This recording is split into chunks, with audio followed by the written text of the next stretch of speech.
What's up, guys? Welcome back to another video. Today I'm going to be breaking down my playthrough of Jesus Be the Name by Elevation Worship. So what I typically do is I'll tab everything out that I'm going to go over in my normal tutorials. Those are like the parts that you should know for the song. But I get questions about the ad-lib type of stuff that I play over top of the actual POVs, the video that we're about to go over. And so the easiest thing for me is to just go through the video with you like we are doing a normal lesson or a breakdown, but it's a little bit more candid, a little bit more off the cuff. We're going to go through the video together, and I'm just going to break down the parts that I play that are not technically in the tabs. But if you want the tabs for the song, all you have to do is click the link in the description. We're going to be breezing through the normal guitar parts, so I already did a tutorial of that. So if you want to watch that official tutorial, go watch that. But this is a breakdown, a reaction, if you will, of my playing, of how I approach the song. So with that, let's dive right into it. So we pick up right at the chorus. That's typically what I do when I play on Sunday at my church. I'm pretty much out for a good beginning part of the song, and this is where we pick up.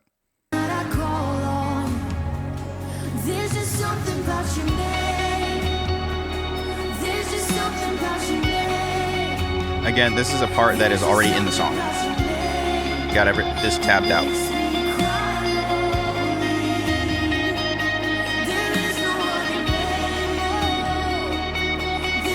The other thing that I didn't mention is these parts are tabbed out in all keys. So I tab it in the original, and then I transpose it to make the most sense on the guitar. For those of you who have issues with fretboard fluency, that's one of the biggest things that I see with guitar players that I work with.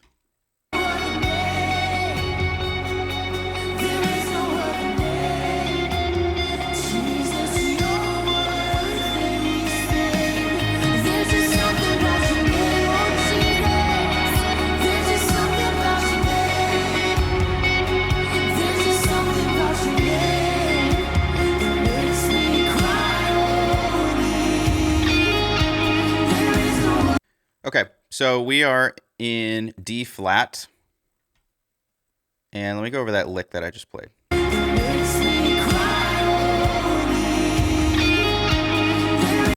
Oops. Okay, so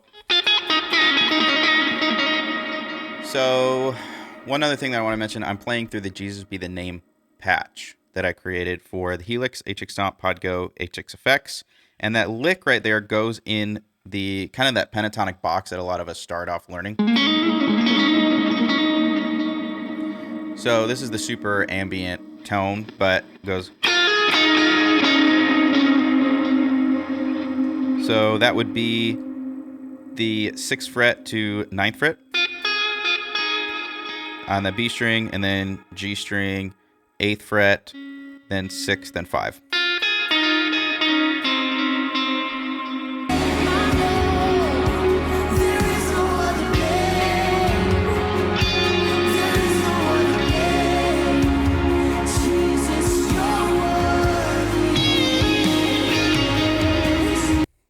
So that's a pre-bend.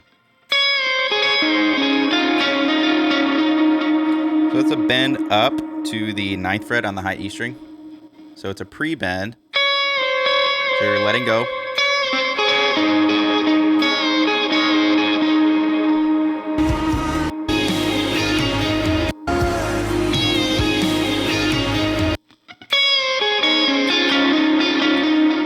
Think about a D-shaped triad, if you're familiar with the Cage system.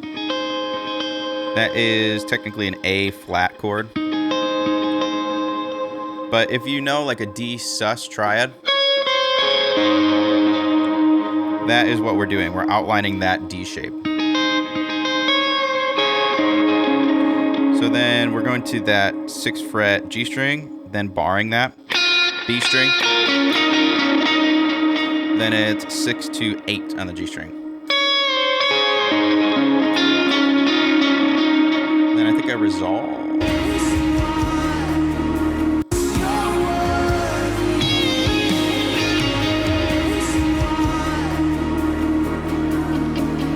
So we're going into the bridge. We're at that part of the song.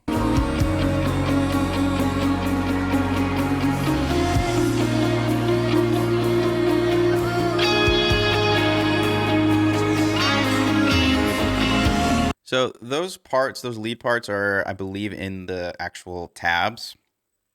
And I kind of just do a little ad-lib thing here.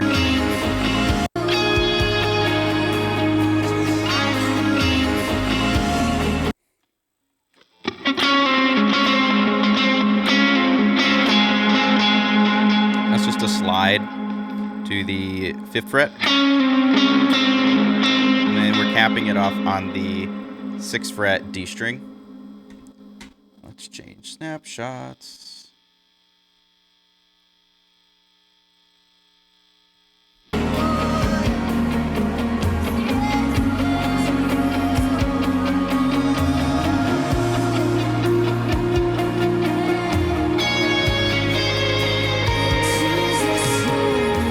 Okay, it's just a walk down.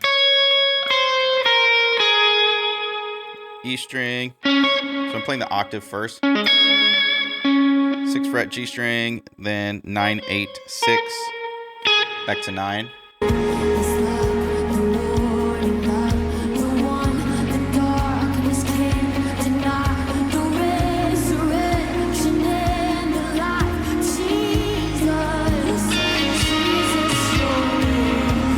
So this says 6th fret, G string, and B string. So starting on the B string.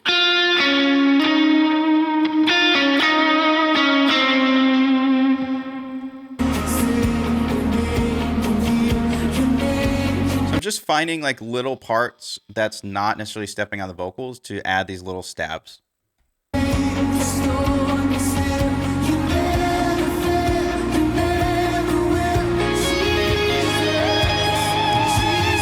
So that is a little bit of a stretch.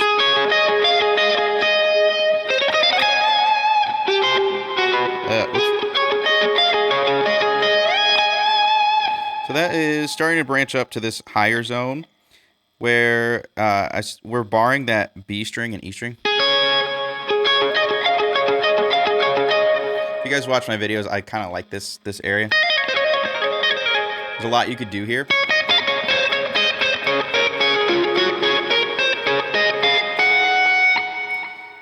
And one of the ways that I kind of break up the guitar neck is that little, what's kind of like a bridge. I'm kind of bridging the gap between this area and this area.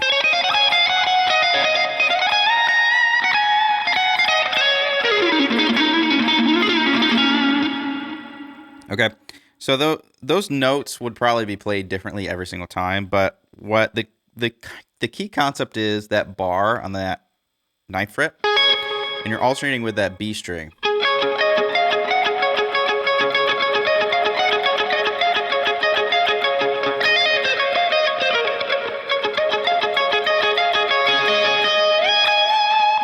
Then we're working our way up to that 16th fret high E string.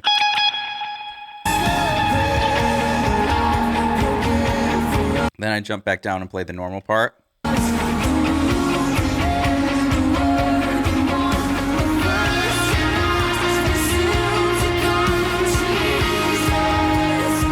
That's just a little taste. Slide down from the 10th fret. So it's a slide, pull off to the 6th fret.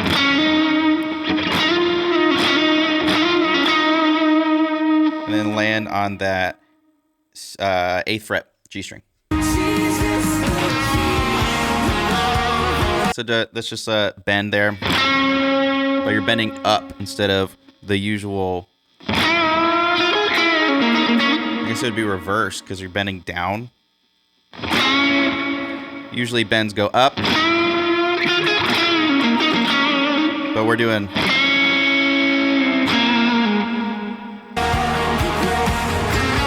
At that point, if you didn't notice, I went to my bridge pickup.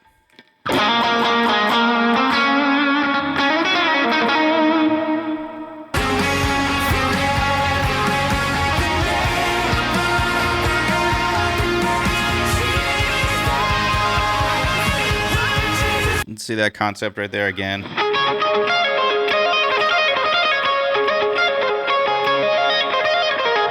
If you want to know the box, it's the 9 to 11 to 13 on the B and E string. One of the reasons why I like that space is because it's the exact same frets on both strings. You can really practice some speed there. And what I'm just doing is, it's kind of nonsense, but any of those frets that you hit is a cool combination.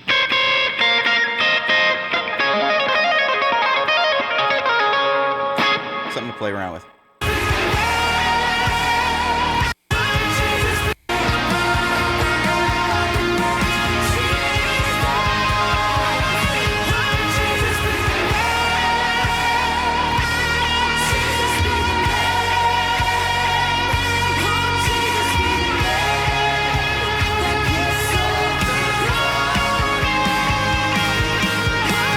Again, I believe that is actually a part in the song and in the tabs, but it's basically the 11, back to 9, back to 11, back to 9, and then 14, 13, 11.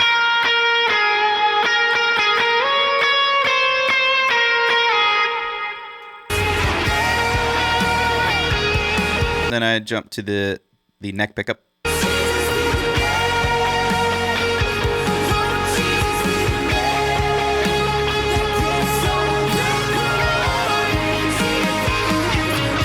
Okay, right there, I'm outlining that A flat, but it's a D triad. That's why it's important for you to know the chord progression and where you're at, because you can start playing these arpeggios, what they're called.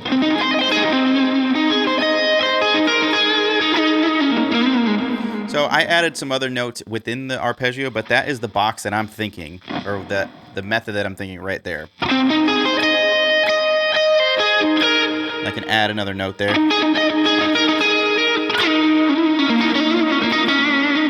So I'll show you.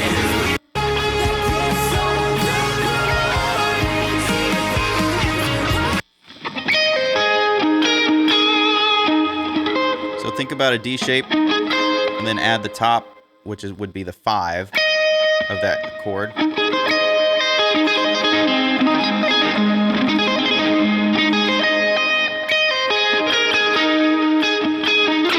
And I'm working my way back down to that pentatonic box.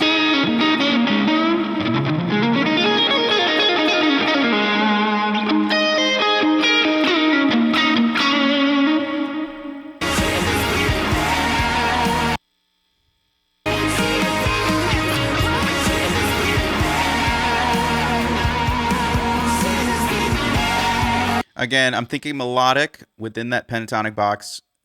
There was, the nonsense of when I hear the chord progression and I'm landing on that would be the 6, or that would be the B flat minor.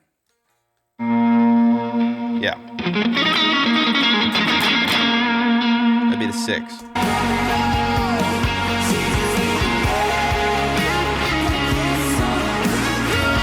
Okay, so that's just a slide on the G string. It's a variation of kind of what we went over before.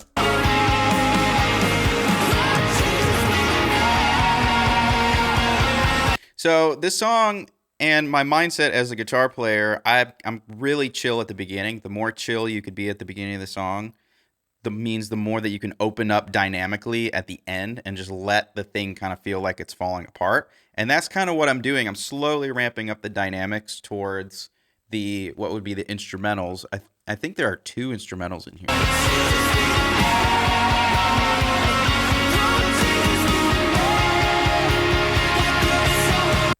That is it's just a triad. So that is would be a 1, but it would be an inversion, be first inversion,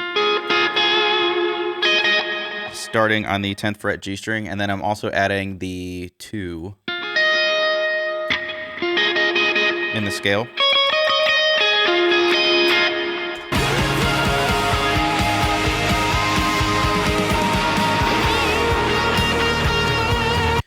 Again, thinking pentatonic box, that bend right there is the bend up to the 6th.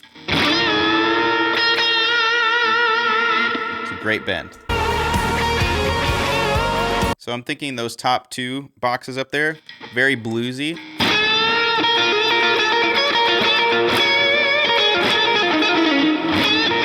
So one way to do it is you can bend up into a bar on the B and high E string.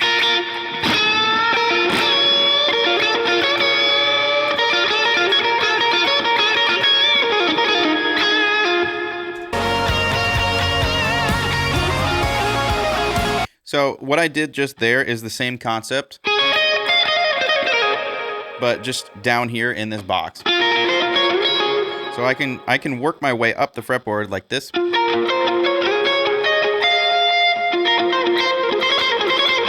this is that, again, the very top of that pentatonic box. So I'll just play it slow so you can see the frets.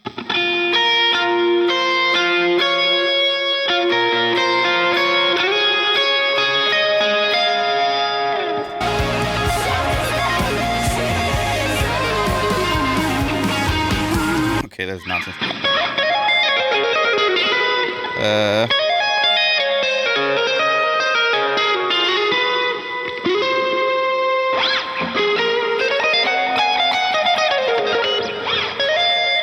It's actually a miracle that I hit those notes.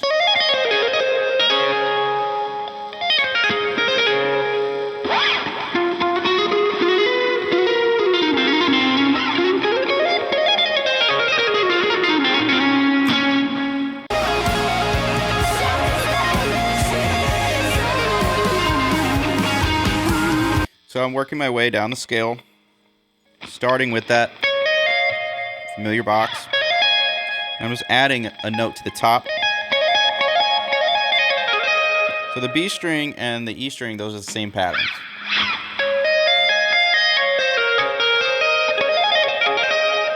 So you're going, and it's all pull-offs down here, hammer-ons and pull-off, except that first note.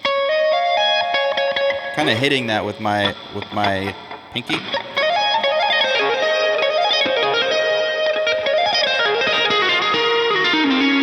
So it helps to know the scale and just the rough scale where it is, because obviously it jumps a little bit.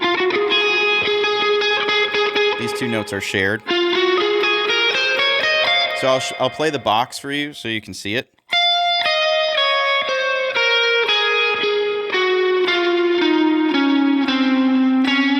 So the B and E string are the same pattern, and the G and the D string are the same pattern.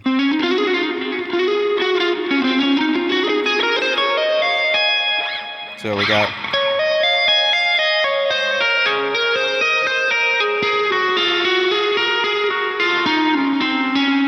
and about there is where it starts to break down.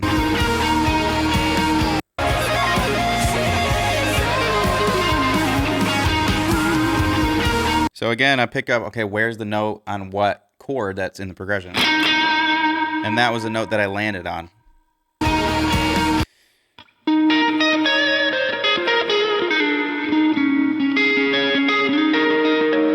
And it ended up being a weird spot because that is actually the 2, which is the E flat minor in D flat.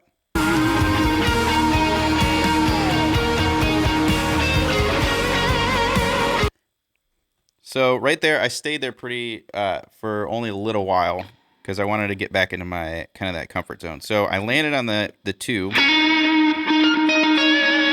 and then I just started doing an alternate with the D string 13th fret.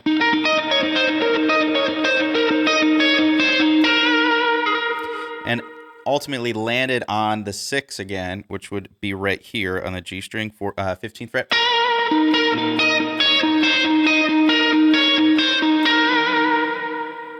But yeah, it was a really interesting decision. I think I just kind of stumbled into it. And then I just did that arpeggio until I collected myself and figured out where the heck I was. And then I was like, okay, I'm right here in the progression, and then landed on that 6.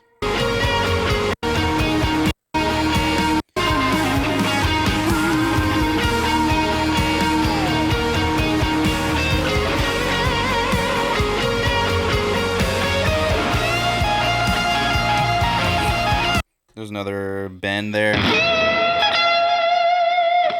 So that would be the 16th fret bend. And it's a great way to catch that high E string on the same fret.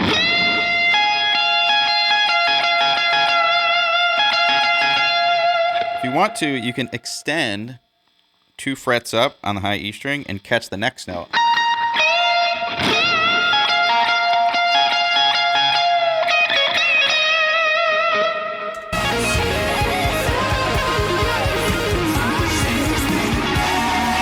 Okay, so that was really nonsense. It was the box that I knew.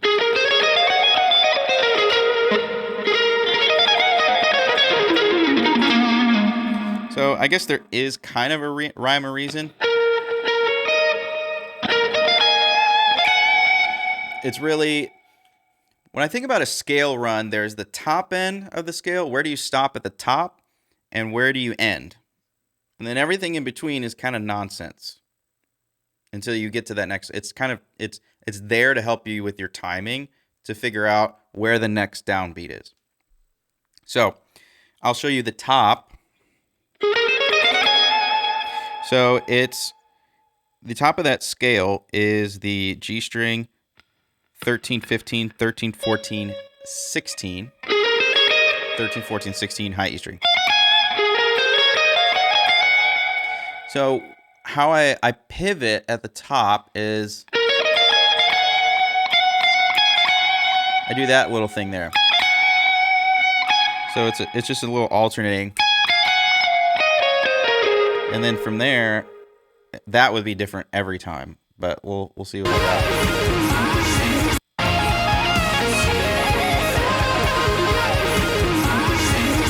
You notice how I went down the scale? I went down the scale and then I went back up, kind of halfway, and then went back down. That's because I knew I was halfway through like the measure and I needed to fill space. So that the middle is going to be different every time, but you kind of need something to get into it.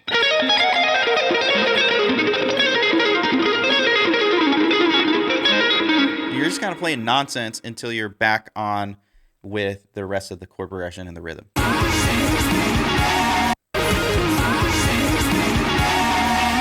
Again, right there is the 6 where we start at 13th fret A. And then right there, I didn't really like that spot because I didn't really have a whole lot of options down low. So I jumped down to back to that pentatonic box. So instead of getting stuck on the A string, now I'm back up and I have some real estate even lower, and I'm on the D string.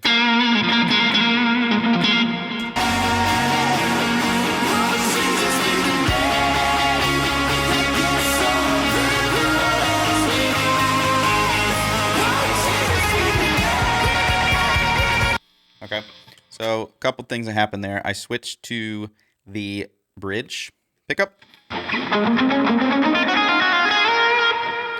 So what did I do here?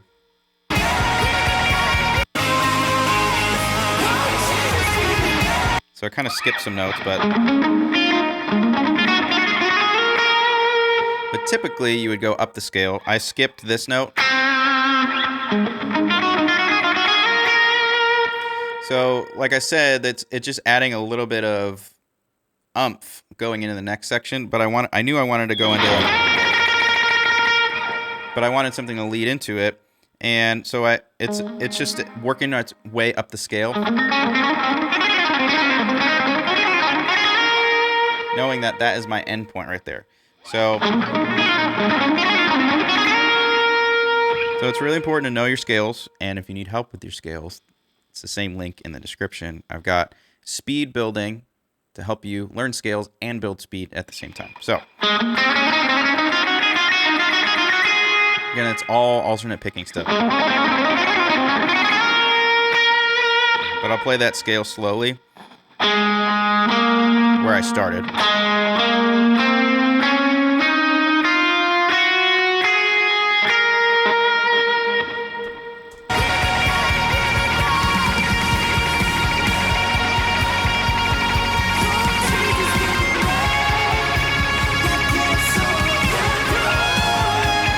Okay, Just working my way up. The only thing that sounds cool is the picking part.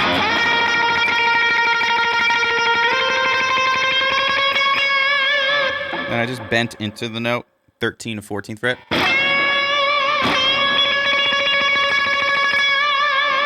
Then I'm back into this higher box here. Let's see what I played.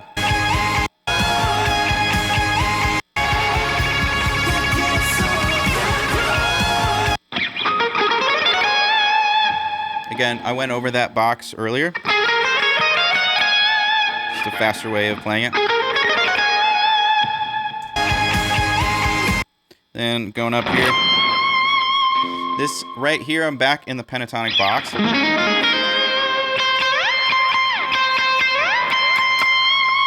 Same note, just a different octave.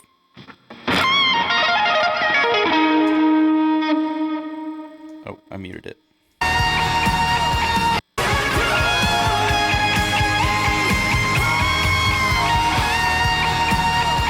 Same bend as down here, but I'm bending up here.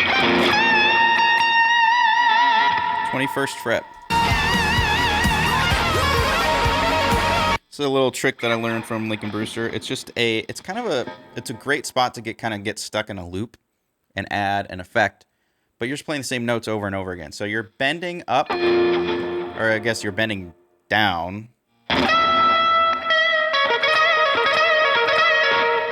So you're only dealing with 3 frets. Three fretted notes. So it's the G string on the 20th and the 18th.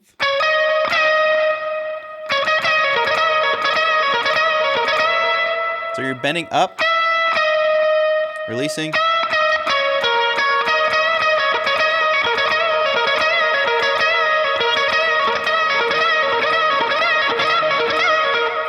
And you can get a cool effect too, because you can bend a half step or you can bend a full step,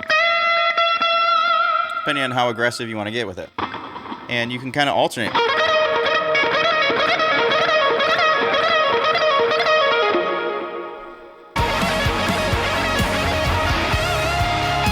Okay, that's a bend there.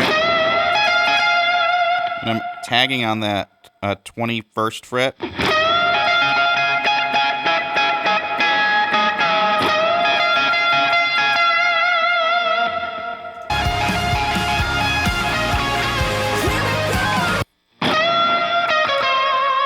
So we're going 20th, 18th, 17th.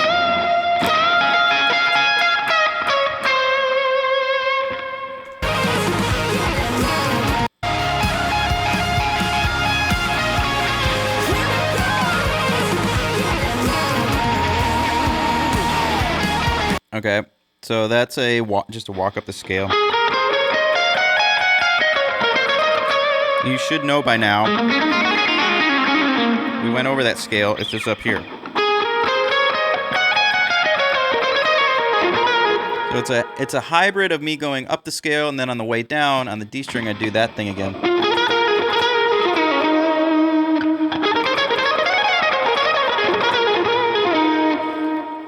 Where do I end?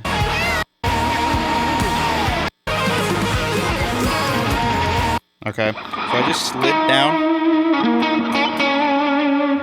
This is happening between the 16th and the 18th fret. A string. And I want to get to that 6, which is on the low E string on the 18th fret.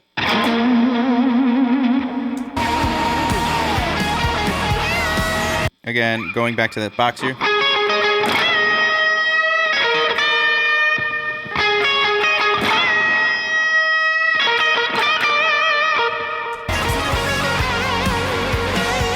Back to the neck pickup.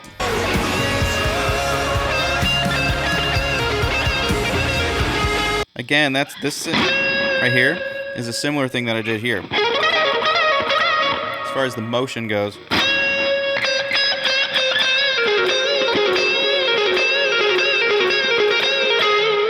Just a different set of notes. So we're bending up from a 13th to 14th. Play it slow.